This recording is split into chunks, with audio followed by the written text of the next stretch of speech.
Vamos a hablar sobre el tema de la excelencia. Le pido que oremos por favor un momento. Disculpen las dificultades técnicas, ¿no? Incline su rostro ahí donde está y vamos a orar. Bendito Señor, te damos gracias, Padre, por esta noche, por el día. Tu bendición, Señor, para este tiempo que queremos estudiar tu palabra, un tema tan importante como lo es la excelencia. Que tu palabra nos hable, nos confronte y ministre, Señor. Te lo pedimos en el nombre de Jesús. Amén. Listo. Ok. Ahí estamos. La excelencia. Déjenme acomodar bien esto. Ya. Generalmente, la excelencia, o según el diccionario de la Real Academia de la Lengua, la excelencia nos dice que es la calidad superior de una cosa o género, ¿no? Eso dice el diccionario de la Real Academia de la Lengua Española, ¿no? Acerca de la excelencia. Ahora, en la Biblia, estoy acá en mi cuenta de Tyron Ibáñez, acá en la Israel Samanes, acá en la de Instagram, ¿no? En la Biblia, hay algunas palabras que traducen al español excelencia. En el Antiguo Testamento tenemos la palabra en arameo, yatir, que significa preeminente o que supera, algo que supera, ¿no? Esto lo encontramos en Daniel 6.3. Vamos a ir a Daniel, si tiene su Biblia. Daniel 6.3. Rápidamente, esto es una introducción nomás. Daniel capítulo 6, verso 3.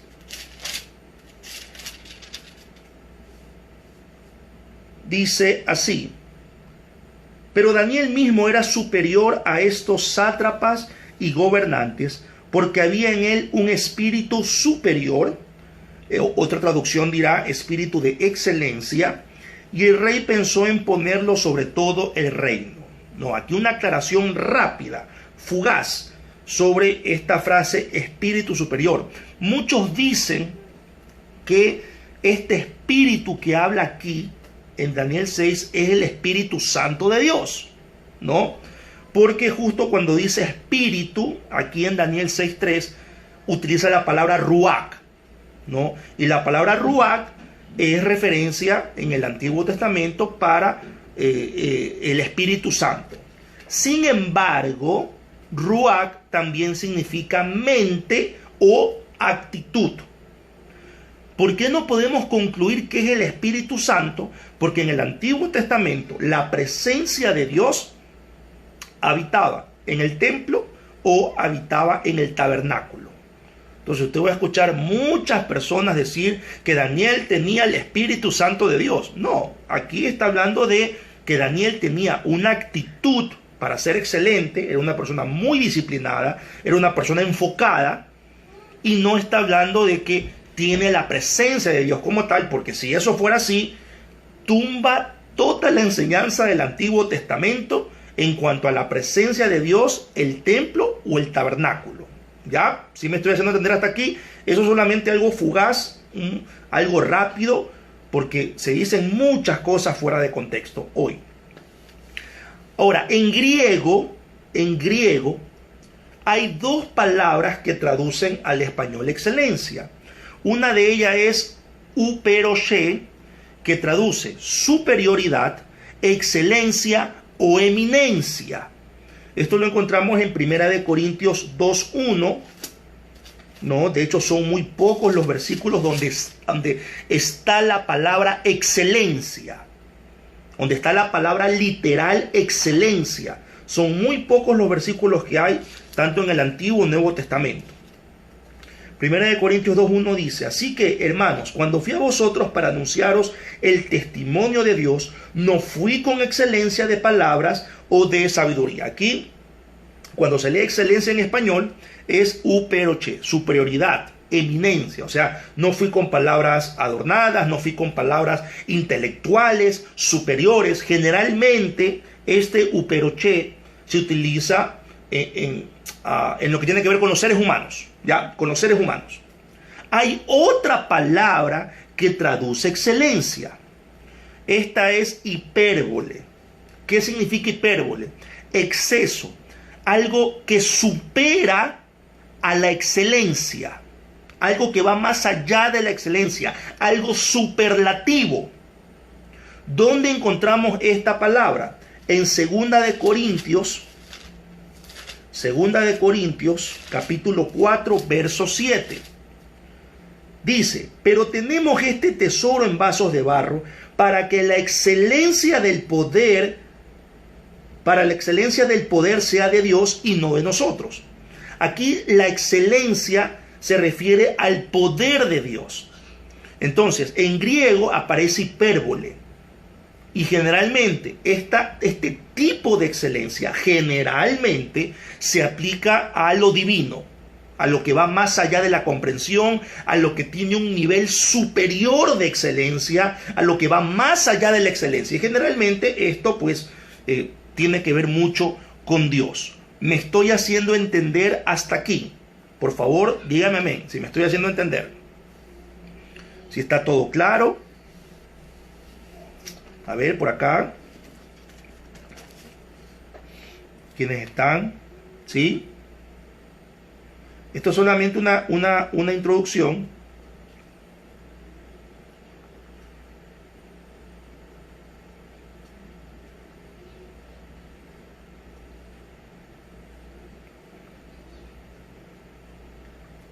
Ok, estamos claros hasta ahí. Perfecto.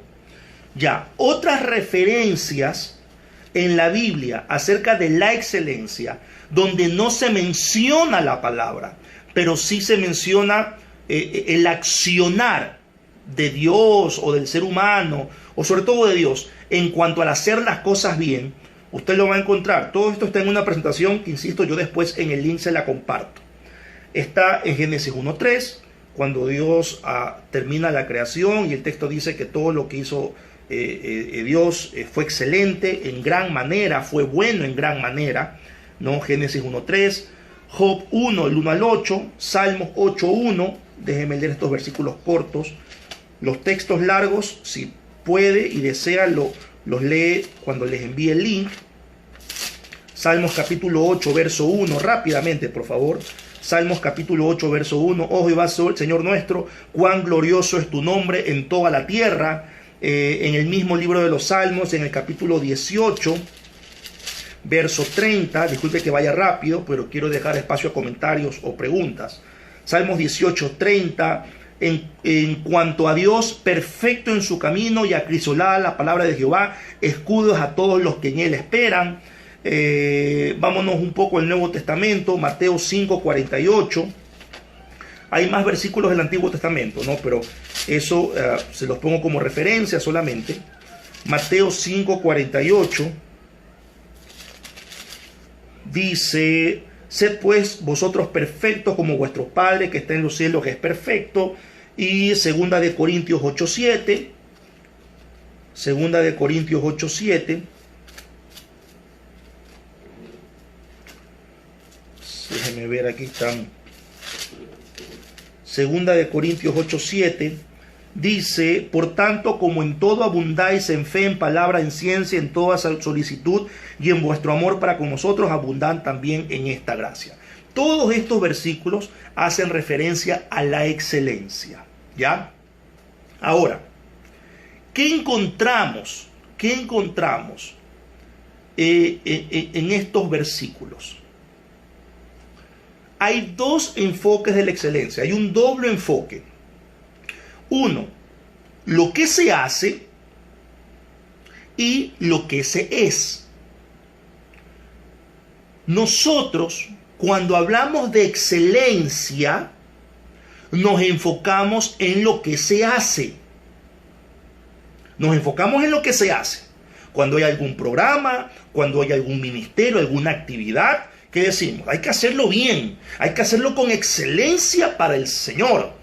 Los que preparan una obra de teatro, ensayan y ensayan bajo la premisa de que hay que hacerlo con excelencia, porque es para el Señor. Cuando adornamos un lugar, que ponemos rositas, que maripositas, hay que hacerlo con excelencia, porque es para mi Señor. A los músicos que le sacan el aire ensayando, bueno, si es que ensayan ahora, ¿no?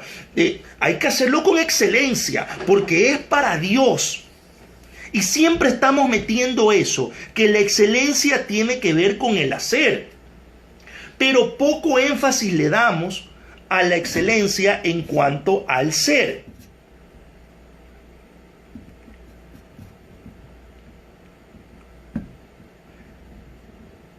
Ahora, yo quiero que vayamos un poco a revisar otros textos bíblicos, donde se va a hacer énfasis no solamente en el hacer, sino y mayormente en el ser, para que tengamos claro cuál es la perspectiva de excelencia a la luz de la Biblia. No a la luz de mi denominación, no a la luz de lo que me enseñaron de chiquito, a la luz de la Biblia. Si lo que está a la luz de la Biblia es lo que le enseñaron de chiquito, perfecto. Si lo que está a la luz de la Biblia tiene poco o nada que ver con lo que le enseñaron de chiquito, pues dele gracias a Dios porque tiene la oportunidad de acercarse al texto bíblico. ¿Ya? Vamos a abrir Oseas, el libro de Oseas. El libro de Oseas. El libro de Oseas está después de Daniel. El libro de Daniel está después de Ezequiel. No sé qué más decirle, ¿no? El libro de Oseas, capítulo 6, versos 6 y 7. Oseas, capítulo 6, versos 6 y 7. Dice: porque misericordia quiero y no sacrificio, y conocimiento de Dios más que holocaustos. Mas ellos, cual Adán, traspasaron el pacto, allí prevaricaron contra mí. O sea, pecaron. Ok. ¿Qué estaba pasando aquí? En Israel, o en la tribu de Efraín, en una de las tribus de Israel, había pecado, había mentira, había fornicación, pecado, ¿no? Pero resulta ser que Efraín cumplía los sacrificios, cumplía con los holocaustos, cumplía con los rituales. En ninguna parte del texto, ni en el contexto histórico, se dice que Efraín, o en este caso el pueblo de Israel también, no haya cumplido con los rituales de la ley. ¿No? Cumplieron con los sacrificios, cumplieron con los holocaustos. Pero había un problema. El problema no era de lo que se hacía. El problema no eran los rituales. El problema no era la responsabilidad con lo que estaban haciendo las cosas. El problema era el pecado que estaba allí. El problema es que faltaba algo en el ser de la persona y no en el hacer. Ahora, vamos a Mateo 9. Vamos a Mateo, primer evangelio del Nuevo Testamento, primer libro del Nuevo Testamento. Mateo 9, y vamos a leer los versos del 10 al 13. Quiero que me siga, por favor. Vamos a usar bastantes textos bíblicos. Mateo 9, versos ¿qué le dije? Del 10 al 13. Y aconteció que estando él, hablando de Jesús, sentado a la mesa en la casa, he aquí que muchos publicanos y pecadores que habían venido se sentaron juntamente a la mesa con Jesús y sus discípulos. Cuando vieron esto, los fariseos dijeron a los discípulos: ¿por qué come vuestros maestros con los publicanos y los pecadores? Al oír esto, no, Jesús estaba escuchando ahí, ¿no? Al oír esto, Jesús les dijo: los sanos no tienen necesidad de médicos sino los enfermos. Id pues y aprended lo que significa. Y lea bien lo que dice: misericordia quiero y no sacrificios. Jesús repite las palabras del profeta Oseas, que estaba haciendo referencia al pecado que había en la tribu de Efraín, al pueblo de Israel, en el pueblo de Israel. Estas palabras, insisto, no tienen nada que ver o no están criticando o señalando errores en los rituales. Israel estaba haciendo bien las cosas. La actividad la estaba haciendo bien. El problema era el pecado.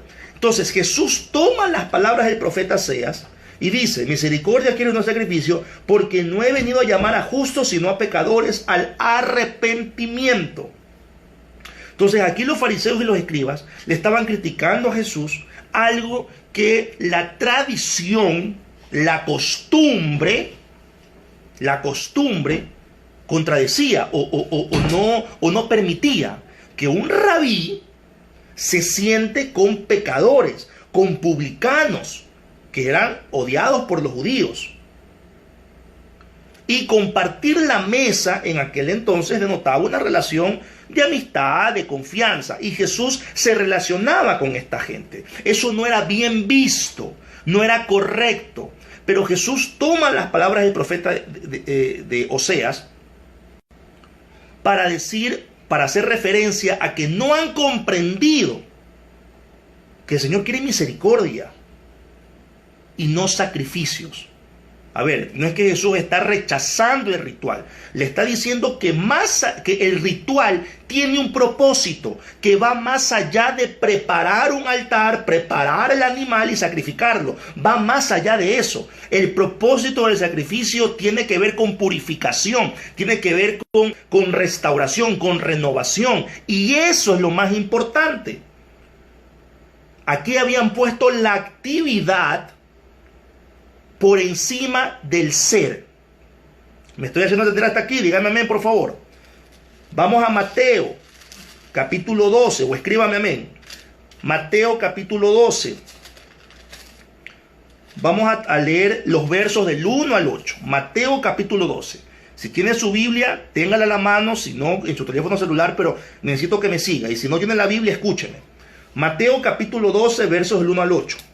En aquel tiempo iba Jesús por los sembrados en un día de reposo, y sus discípulos tuvieron hambre y comenzaron a arrancar espigas y a comer. Viéndolo, los fariseos le dijeron: he aquí tus discípulos hacen lo que no es lícito hacer en el día de reposo. Pero él les dijo: ¿no habéis leído lo que hizo David cuando él y los que con él estaban tuvieron hambre? Cómo entró en la casa de Dios y comió los panes de la proposición, que no les era lícito comer ni a él ni a los que con él estaban, sino solamente a los sacerdotes. ¿O no habéis leído en la ley cómo en el día de reposo los sacerdotes en el templo profanan el día de reposo y son sin culpa? Pues os digo que uno mayor que el templo está aquí. Y si supieses qué significa misericordia quiero y no sacrificio, no condenaríais a los inocentes, porque el Hijo del Hombre es Señor del día de reposo. Entonces, una vez más, los fariseos criticando a Jesús porque estaba contraviniendo la tradición, la costumbre, la norma. Pero Jesús una vez más menciona al profeta Oseas para hablar de que el ser, la misericordia por la gente, el cuidado a las personas es más importante que un ritual. ¿Ya? Si me está siguiendo hasta aquí, discúlpeme que estoy aquí haciendo maniobras que usted no se imagina. No tengo una laptop aquí en mi falda y encima del computador la Biblia, entonces es un poco complicado. Vamos a Primera de Samuel ahora. Primera de Samuel.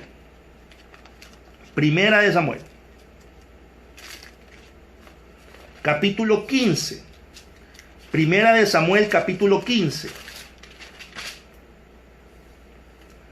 Verso 22. Primera de Samuel, capítulo 15, verso 22. ¿Qué dice? Y Samuel dijo: se complace Jehová tanto en los holocaustos y víctimas como en que se obedezca a las palabras de Jehová.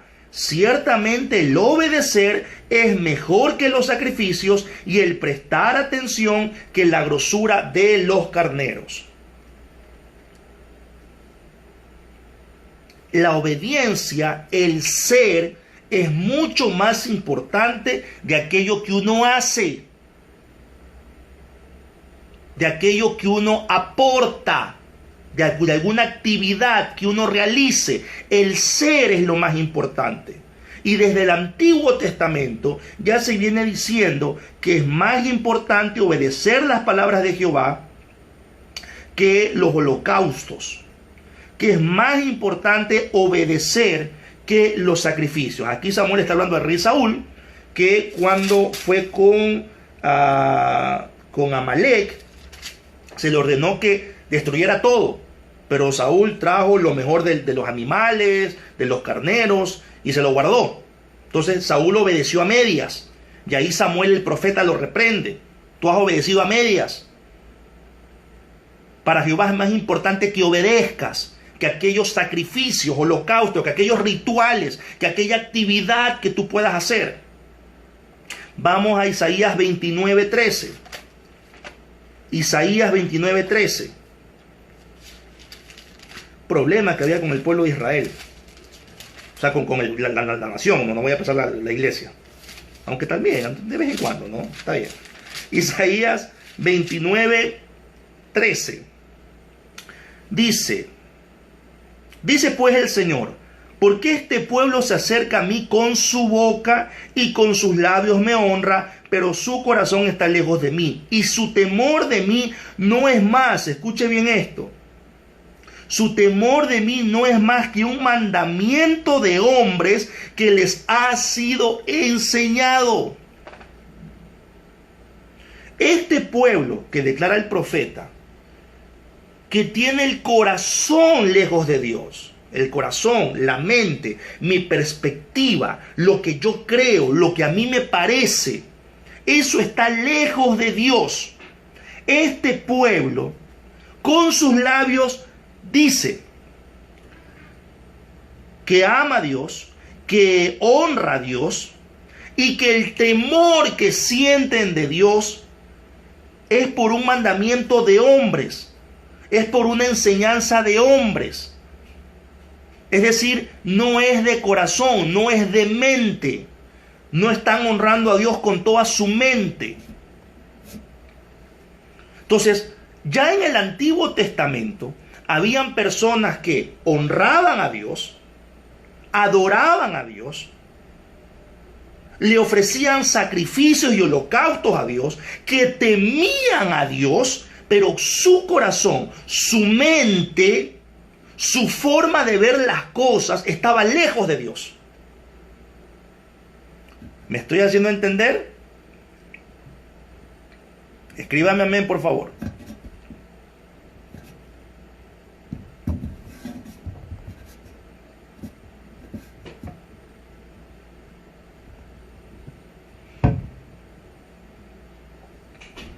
Ok.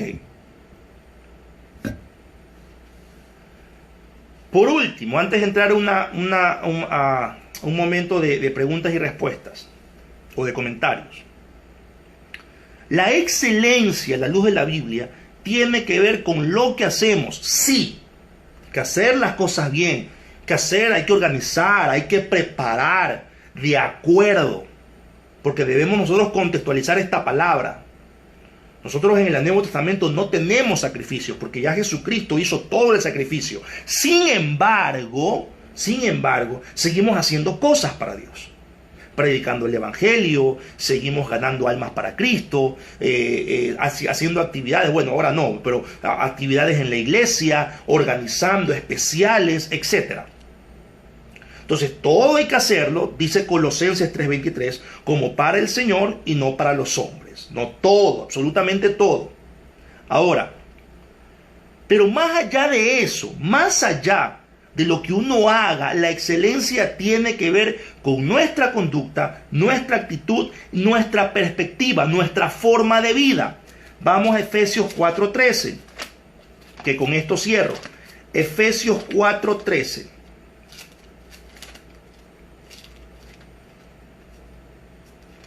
Efesios capítulo 4, verso 13.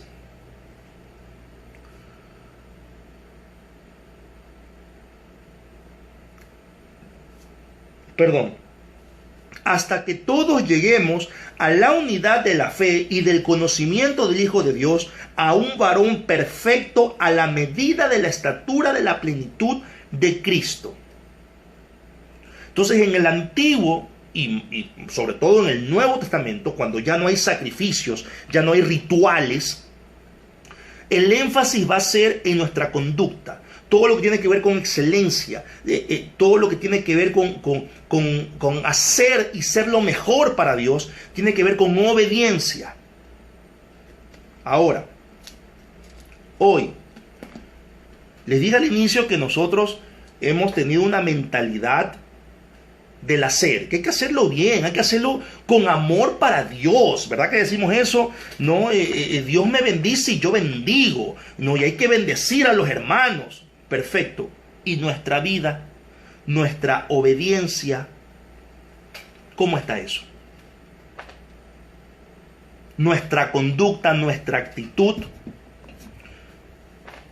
Porque ha habido momentos en que hay alguna actividad, hermanos, hay alguna actividad y hay peleas, hay malas actitudes, hay gritos o gente levantando la voz.